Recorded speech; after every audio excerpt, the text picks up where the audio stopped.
Hello friends, स्वागत है आप सभी का आपके अपने YouTube channel it's your classes में। तो आज हम देखेंगे यूपी डीएलएड के फर्स्ट सेमेस्टर के जो तृतीय प्रश्न पत्र होता है, थर्ड पेपर, जो कि विज्ञान का होता है। और ये पेपर जो है 25 नंबर का होता है और इसमें से आपको 5 नंबर किसके मिलते हैं? ऑब्जेक्टिव प्रश्न के, है ना। तो ऑब्जेक्टिव प्रश्न बहुत इम्पोर्टेंट है। तो चलिए आज हम इस क्लास में ऑब्जेक्टिव प्रश्नों का पार्ट नंबर 1 देखेंगे और बहुत ही फुल एक्सप्लेनेशन के साथ एक एक क्वेश्चन को कराएंगे। तो चलिए, और सबसे पहले आप अपने आप को खुद से जांचें कि आपकी तैयारी कितनी हो चुकी है, क्योंकि आपको पता है कि डीएलएड में एक ही दिन में 2 3 पेपर होते हैं और 3 दिन में पूरा एक सेमेस्टर का पेपर करा लिया जाता है। तो चलिए देखते हैं पहला क्वेश्चन आज का। राजन सीरीज है, ठीक है ना। इसका आज हम पार्ट 1 करेंगे बहुविकल्पीय प्रश्न का। तो चलिए देखिए, पहला क्वेश्चन ये रहा। सबसे पहले आप खुद लगाना, है ना, ताकि आपको पता चले कि आपकी तैयारी कितनी हो चुकी है। पहला क्वेश्चन देखिए क्या बोल रहा है। देखो 2023 में ये क्वेश्चन आया हुआ है। कह रहा है कि ऊर्ध्वपातन पदार्थ नहीं है। इनमें से कह रहा है नौसाधर, आयोडीन, नमक और कपूर। इनमें से कौन सा ऊर्ध्वपातन पदार्थ नहीं है? तो आप जानते हैं ऊर्ध्वपातन पदार्थ क्या होते हैं। वे पदार्थ जिनको हम जब गर्म करते हैं तो वह जो है ठोस पदार्थ होते हैं, और उनको जब हम गर्म करते हैं तो वो द्रव में ना जाके सीधे गैसीय अवस्था में चले जाते हैं। क्या कहलाते हैं? ऊर्ध्वपातन पदार्थ। तो नौसाधर ये भी है ऊर्ध्वपातन पदार्थ, आयोडीन भी है, कपूर भी है ना। जबकि जो नमक है ये जो है ऊर्ध्वपातन पदार्थ नहीं है, क्योंकि जब आप नमक को गर्म करेंगे तो ये जो है गैसीय अवस्था में नहीं जाएगा। बाकी तीनों के तीनों गैसीय अवस्था में चले जाते हैं। तो यहाँ से परिभाषा भी याद कर लेना, मान लो एग्जाम में आ जाए। तो वे पदार्थ जिनको, है ना, जो कि ठोस होते हैं और जब उनको गर्म करते हैं तो वो बिना द्रव अवस्था में जाए सीधे गैसीय अवस्था में चले जाते हैं। तो चलिए अगला क्वेश्चन देखें। कीट भक्षी पौधा कौन सा है निम्नलिखित में से? तो कह रहा है निफेंथिस, सनड्यू, है ना, वीनस फ्लाई ट्रिप। तो इसमें हमें बताना है। तो कीट भक्षी पौधे क्या होते हैं? जो कीटों का भक्षण करते हैं। तो यहाँ पे नेफेंथीस भी है, सनड्यू भी है, वीनस फ्लाई ट्रिप भी है। तो हम ये कह सकते हैं इस प्रकार, ऑप्शन द सही होगा इसमें, है ना, उपयुक्त सभी। नेक्स्ट क्वेश्चन देखें आप, थर्ड नंबर देखिएगा क्या दिया है। नमक के विलयन से नमक प्राप्त करने की जो विधि है वो क्या कहलाती है? तो नमक के विलयन से अगर नमक प्राप्त करना है तो कौन सी विधि होगी? आप देखते होंगे कि नमक जो होता है क्या होता है, जैसे कि जल में विलय है। मान लो कि कोई बीकर है ना, जिसमें क्या भरा हुआ है? जल भरा हुआ है, और इसके अंदर आप नमक को घोल देते हैं तो नमक क्या होगा? इसमें मिल जाएगा पूरी तरीके से। तो अगर हमें फिर से नमक को प्राप्त करना है तो क्या करना पड़ेगा? यदि हम इसको क्या करें, वाष्पित कर दें, तो जल जो है क्या होगा? ये भाप बनकर उड़ जाएगा और नमक जो है पूरी तरह से बच जाएगा। तो कौन सी विधि होगा? वाष्पन विधि। तो ऑप्शन नंबर थर्ड में आ वाला सही हो जाएगा। अगला क्वेश्चन देखें। द्रव्यमान का मानक मात्रक क्या है? आप पढ़े होंगे जो मूल मात्रक होते हैं, है ना, कितने हैं? 7 हैं, है ना। पढ़े होंगे दूरी है जिसका मूल मात्रक क्या होता है? मीटर। द्रव्यमान जिसका किलोग्राम, ठीक है। और पदार्थ की मात्रा जिसका मोल होता है, ताप जिसका केल्विन होता है। ऐसे आप पढ़े होंगे 7 मूल मात्रक। तो चलिए देखिए, द्रव्यमान का मानक मतलब मूल मात्रक पूछ रहा है, तो क्या होगा? क्विंटल नहीं, मैंने अभी बताया क्या होगा? किलोग्राम। तो द्रव्यमान का जो मूल मात्रक हो क्या होगा? किलोग्राम। देखिए होते सभी मात्रक हैं, लेकिन जो मूल मात्रक है वो क्या माना गया है? किलोग्राम, ठीक है ना। अगला 5 नंबर देखें। प्रकाश संश्लेषण में उत्पन्न होने वाली ऑक्सीजन गैस निकलती है। अब आप पढ़े होंगे प्रकाश संश्लेषण क्या होता है कि सूर्य, पौधे जो होते हैं वो सूर्य के प्रकाश में क्या करते हैं? कार्बन डाइऑक्साइड और क्या करते हैं? जल को ग्रहण करते हैं, और पर्णहरण की क्रिया में क्या बनाते हैं? जो है प्रकाश संश्लेषण की क्रिया होती है। और जो इसमें ऑक्सीजन प्राप्त होता है वो किससे प्राप्त होता है? तो वो प्राप्त होता है जल से। किससे प्राप्त होगा ऑक्सीजन? जल से, है ना। तो चलिए आगे हम देखते हैं अगला क्वेश्चन। तो 2023 में सभी क्वेश्चन आए हुए थे। ये क्वेश्चन देखिए 6 नंबर। निम्नलिखित में से कौन सी विधि घुलनशील ठोस पदार्थों को द्रव से पृथक करती है? मतलब ठोस से पदार्थ हैं और उनको द्रव से हमें बाहर निकालना है, तो कौन सी विधि हो जाएगी? तो वो विधि कहलाती है वाष्पीकरण। अभी आप पढ़े थे, है ना, कि जैसे कि नमक और जल वाला हम बताए थे आपको। तो जल में से अगर नमक को अलग करना है तो हमें क्या करना पड़ेगा, उसका वाष्पन करना पड़ेगा, ठीक है ना। चलिए अगला देखते हैं हम। किसी धातु के तल के क्षेत्रफल का मात्रक होता है। तो धातु का जो क्षेत्रफल होता है उसका मात्रक क्या होता है, आप पढ़े होंगे। जैसे लंबाई का मात्रक क्या होता है, मीटर। अब क्षेत्रफल क्या होता है, 2D होता है। जैसे कि ये कोई पृष्ठ है मान लेते हैं, है ना, ये लंबाई है और ये क्या है, चौड़ाई है। तो इसका जो मात्रक क्या बनेगा, तो लंबाई का मात्रक क्या होगा, मीटर, चौड़ाई का भी मात्रक मीटर। तो जो क्षेत्रफल होता है इसका सूत्र होता है लंबाई गुणे चौड़ाई। तो बताओ मीटर का मीटर से गुणा करेंगे क्या बनेगा, मीटर का स्क्वायर, या जिसे हम वर्ग मीटर कहते हैं। तो ऑप्शन नंबर 7 सही हो जाएगा। जो घन मीटर है ना, ये किसका बनेगा, तो घन मीटर अगर बोले तो ये बनता है आयतन का, और मीटर लंबाई का, ठीक है। चलिए अगला क्वेश्चन देखें, क्वेश्चन नंबर 8। मछली में श्वास लेने के लिए कौन सा अंग पाया जाता है। तो आज तो आपको पता ही होगा कि मछली गलफड़े द्वारा श्वास लेती है ना, मछली गलफड़े द्वारा श्वास लेती है। चलिए अगला देखते हैं हम। पहलवान को भार उठाने में लगने वाला बल है। पहलवान को, मतलब पहलवान के द्वारा या किसी भी व्यक्ति के द्वारा किसी भार को उठाना है तो जो लगने वाला बल होता है वो कौन सा बल लगेगा, तो आप बताएंगे कौन सा बल लगता है, मस्कुलर फोर्स, मतलब पेशीय बल लगेगा, है ना। मान लो यहाँ पे कोई व्यक्ति है, ठीक है, यहाँ पे कोई व्यक्ति है और यहाँ पे क्या है, कोई ऑब्जेक्ट है और इसको इसे उठाना है। तो ऊपर उठाने के लिए क्या करेगा, इसकी मांसपेशियाँ एक्टिव होंगी, मांसपेशियों द्वारा बल लगाया जाएगा ना, तो जिसे हम क्या कहते हैं, पेशीय बल। अगला क्वेश्चन देखिए, क्वेश्चन नंबर 10 क्या दिया है। मानव शरीर में सबसे बड़ी पाचक ग्रंथि कौन सी है। तो मानव शरीर में जो सबसे बड़ी पाचक ग्रंथि है वो क्या है, यहाँ पे लीवर है, यकृत, ठीक है ना। तो अग्नाशय भी, अग्नाशय क्या है, एक मिश्रित ग्रंथि है जो कि क्या करती है, आप पढ़े होंगे, जब किसी व्यक्ति को मधुमेह रोग हो जाता है तो क्यों होता है, तो अग्नाशय की जो बीटा कोशिकाएं होती हैं वो क्या करती हैं, इंसुलिन हार्मोन का स्रावण करती हैं, और यही जब स्रावण करना बंद कर देती हैं तो व्यक्ति को क्या हो जाता है, मधुमेह रोग हो जाता है। तो अग्नाशय कैसी ग्रंथि है, पूछ सकते हैं, मिश्रित ग्रंथि है। लार ग्रंथि, ये तो आपके लार में पाई जाती है, आप पढ़े होंगे, लाइसोजाइम, है ना, एंजाइम होता है। तो इसमें सबसे बड़ी पाचक ग्रंथि कौन है, यकृत, ठीक है। चलिए अगला हम क्वेश्चन लेते हैं, और ये रहा क्वेश्चन अगला, जल्दी से देखते हैं। पित्त रस का निर्माण करता है, मतलब पित्त रस मतलब बाइल जूस को कौन बनाता है। तो आप पढ़े होंगे कि पित्त रस का अगर पूछ ले कि जो है पित्त रस स्टोर कहाँ पे होता है या इकट्ठा कहाँ होता है, एकत्रित, तो वो होता है पित्ताशय में। लेकिन बनाता कौन है पित्त रस, तो वो बनाता है लीवर, मतलब यकृत, ठीक है ना। तो ऑप्शन कौन सा सही हो जाएगा, बा वाला। अगर क्वेश्चन में पूछ ले, है ना, कि पित्त रस का जो है स्टोर कहाँ पे होता है, तो आप कहेंगे गाल ब्लैडर, मतलब जिसे पित्ताशय कहते हैं। लेकिन बनाता कौन है, तो हमारे शरीर का यकृत जो है, लीवर, ये पित्त रस का निर्माण करता है। अगला क्वेश्चन देखें, क्वेश्चन नंबर 12 नंबर में क्या दिया है, 12 नंबर में कह रहा है कि मानव दांतों के प्रकार हैं। तो आप पढ़े होंगे जो मानव के दांत हैं कितने प्रकार के होते हैं, 4 प्रकार के। कौन कौन होता है, कृंतक, रदनक, प्रचौड़क या फिर अग्रचौड़क और चौड़क। तो ये कह सकते हैं कि ये सभी के सभी जो है दांतों के क्या हैं, प्रकार हैं। तो अगर यहाँ पे अगर पूछा जाए आप कि कुल दांतों की संख्या कितनी होती है, आप जानते हैं एक वयस्क मनुष्य में कितना होता है दांतों की संख्या कुल, 32, है ना। तो जिसका सूत्र आप पढ़े होंगे 21-23 कितना होता है, 21-23 बटे 21-23 और गुणे क्या होता है, 2 होता है। जिसमें ये होता है इंसीजर, मतलब कृंतक। तो कृंतक की संख्या पूछत कितनी होती है, 2 और 2 देखो 4, 4 दूनी 8 होती है। इसकी संख्या कितनी होती है, 8। और रदनक की पूछे तो 1 1 2 दूनी 4, इनकी संख्या कितनी होती है। ये वयस्क मनुष्य की बात कर रहे हैं हम। बच्चों में जबकि आप पढ़े होंगे कितने दांत होते हैं, 20 ही दांत पाए जाते हैं, जिन्हें दूध के दांत कहते हैं। और ये हो गया इंसीजर, इसको केनाइन बोलते हैं। फिर ये प्रीमोलर, मतलब अग्रचौड़क की संख्या कितनी होती है, 2 2 4 दूनी 8। अग्रचौड़क की संख्या कितनी होती है, 8। और जो चौड़क होते हैं उनकी संख्या 3 3 6 दूनी 12 होती है। इस प्रकार कुल कितने होते हैं, 32। चलिए अगला क्वेश्चन, दांतों की कठोरता किसके कारण होती है, मतलब दांत किसके द्वारा मजबूत बनते हैं। तो बता सकते हैं आप किसके द्वारा बनेगा, तो इसमें एनामेल, है ना, दांतों की जो कठोरता होती है किसके कारण होती है, एनामेल पार्ट होता है जो, है ना। कैल्शियम ये तो मजबूत बनाने काम करते हैं, जबकि जो इसमें पूछ रहा है दांतों की कठोरता किसके कारण, इसमें से तो एनामेल जो है इसके कारण होती है ना। अगला, अग्नाशय की लैंगरहैंस की द्वीपिकाएँ किसका श्रावण करती हैं।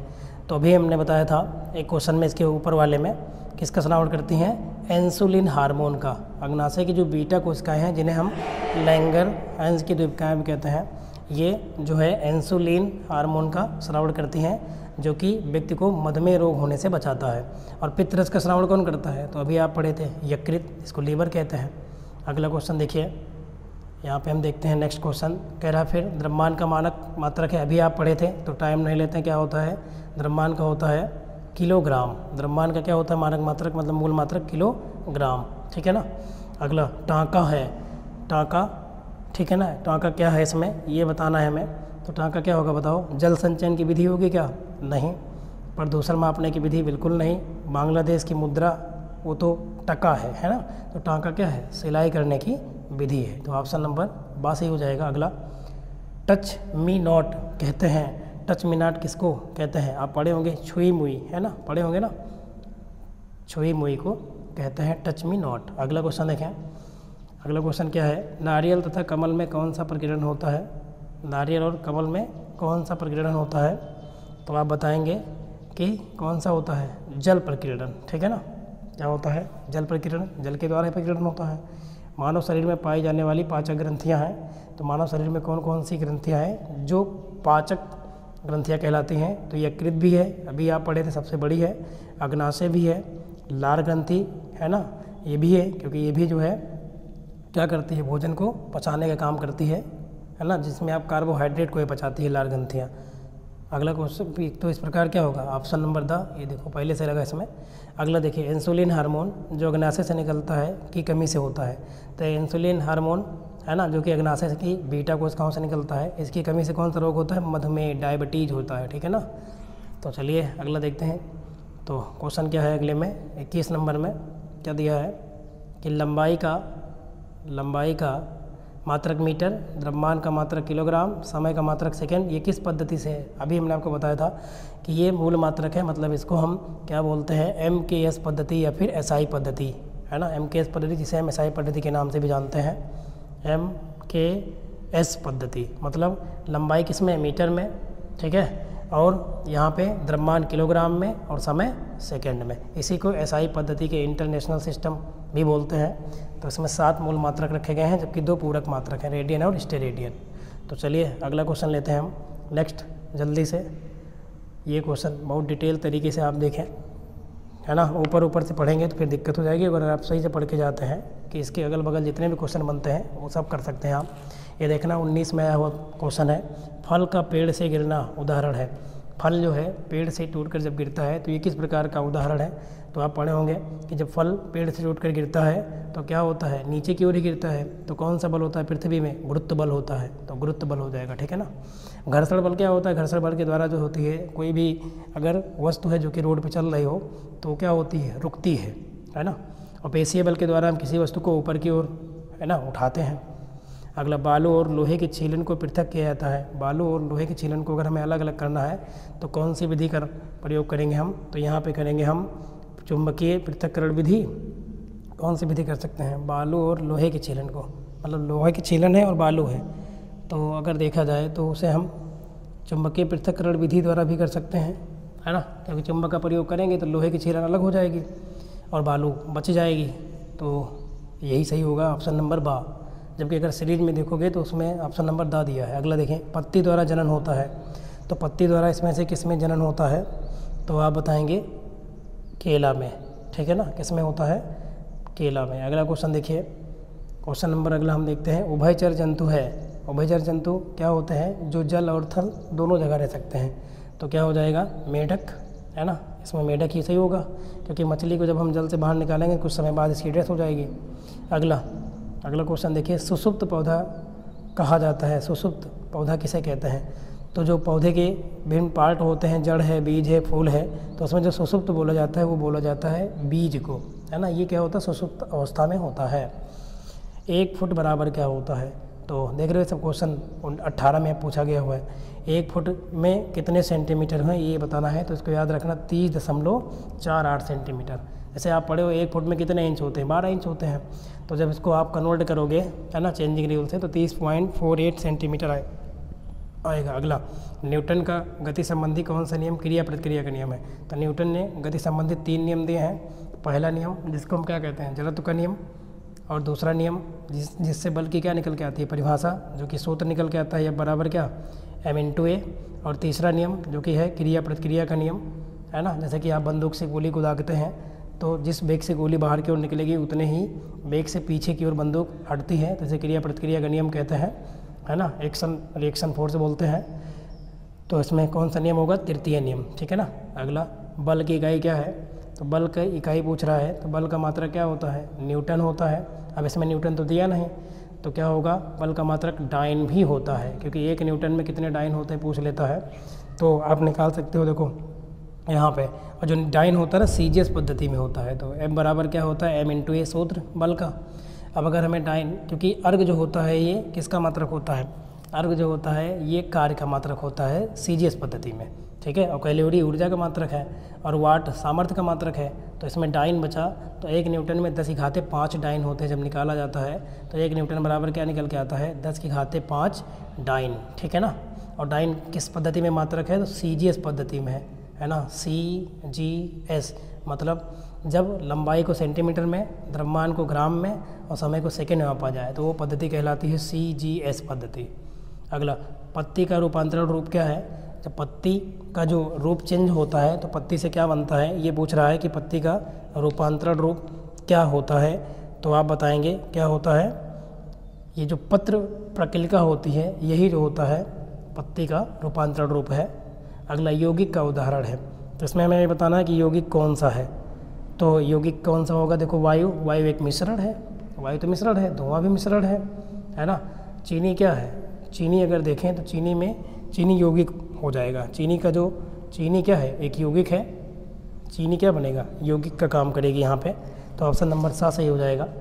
कायिक प्रवर्धन संभव है, इसमें से किसमें कायिक प्रवर्धन संभव है? तो आप मतलब जिनमें जड़, तना और पत्ती के द्वारा हम क्या करा सकें? नया पौधा तैयार कर सकें। तो बताओ, जड़, तना, पत्ती, तो इस प्रकार ये सभी होंगे। तो ऑप्शन नंबर 32 में 10 सही हो जाएगा। चलिए अगला क्वेश्चन लेते हैं, जल्दी से देखते हैं। ये रहा क्वेश्चन, 2022 के क्वेश्चन चल रहे हैं अब। पहला क्वेश्चन देखो, बल का मात्रक है, तो बल का मात्रक वैसे क्या होता है? न्यूटन। जब न्यूटन किस पद्धति में है? तो MKS पद्धति में है, ठीक है ना। समय का जो सेकंड है समय का होता है, किलोग्राम द्रव्यमान का होता है, तो न्यूटन है। अगला, निम्नलिखित में संयुक्त पत्ती छांटिए, है ना। कौन सी पत्ती है इसमें जो किसकी पत्ती है जो संयुक्त पत्ती होती है, तो ये बताना है। तो बताइए कौन सा सही हो जाएगा इसमें? तो इसमें जो अमरूद की पत्ती होती है इसको संयुक्त पत्ती माना जाता है, ठीक है। जबकि आम की पत्ती और नींबू की पत्ती ये सब संयुक्त पत्ती में नहीं आते हैं। अगला, पौधों की कोशिका भित्ति किसके बनी होती है? तो जो पौधा का जो कोशिका भित्ति होती है ना, उनकी जो दीवारें होती हैं, सेल वॉल, वो किसकी बनी होती है? तो वो बनी होती है, किससे बनी होती है? सेलुलोज से। इम्पोर्टेंट क्वेश्चन है, जो पौधों की कोशिका भित्ति होती है किसकी बनी होती है? सेलुलोज की। अगला, सजीव तथा निर्जीव के बीच की कड़ी, मोस्ट इम्पॉर्टेंट, सजीव और निर्जीव के बीच की कड़ी क्या कहलाती है? तो उसको हम कहते हैं विषाणु। क्या बोलते हैं? विषाणु कहते हैं, ठीक है। और ऐसे जो है यहाँ पे जो लाइकेन होता है ये सहजीविता का उदाहरण होता है, ठीक है, कवक और शैवाल का। अगला देखते हैं हम क्वेश्चन नंबर 37 देखिए जल्दी से। पौधों में उत्तेजनशीलता का प्रदर्शन स्पष्ट दिखाई देता है, किसमें? तो आप कहेंगे जो मतलब जिसको आप टच करते हैं वो तुरंत पौधा जो होता है एक्टिव हो जाता है। बताइए क्या होगा इसमें? आम में बिल्कुल नहीं होगा, नीम में भी नहीं, छुई मुई जो दिया गया है ये हो जाएगा ऑप्शन, ठीक है ना। कौन सही होगा? छुई मुई। अगला, विटामिन शब्द का सर्वप्रथम किसने प्रयोग किया था? तो अगर बात करें विटामिन शब्द का सबसे पहले प्रयोग किसने किया, तो आप पढ़े होंगे फोंक ने, है ना। चलिए अगला क्वेश्चन देखते हैं हम। अगला क्वेश्चन है, निम्नलिखित में से कौन सा रोग पॉलिश किए हुए चावल को खाने से होता है? अगर पॉलिश किया हुआ चावल आप खाते हैं तो निम्नलिखित में से कौन सा रोग होगा? तो वो रोग होता है बेरी। और ये रोग किसकी कमी से होता है? किस विटामिन की? विटामिन बी की कमी से होता है बेरी रोग। अगला देखिए, कोशिका भित्ति पाई जाती है। कोशिका भित्ति किसमें पाई जाती है? तो कोशिका भित्ति पादप कोशिका में पाई जाती है। किसमें पाई जाती है? पादप कोशिका में कोशिका भित्ति पाई जाती है ना।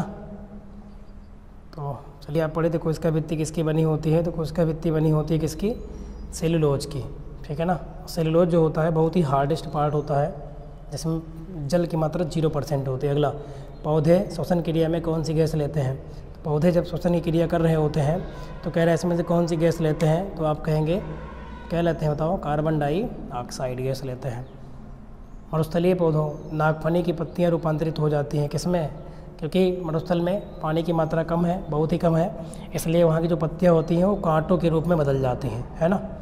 मेढक है, मेढक बताओ क्या है, जलचर है, थलचर है, नभचर है या उभयचर। अब जलचर का मतलब जो जल में ही केवल रहते हों, लेकिन मेढक तो जल और थल दोनों जगह रह सकता है, तो उसे कहते हैं उभयचर, ठीक है ना।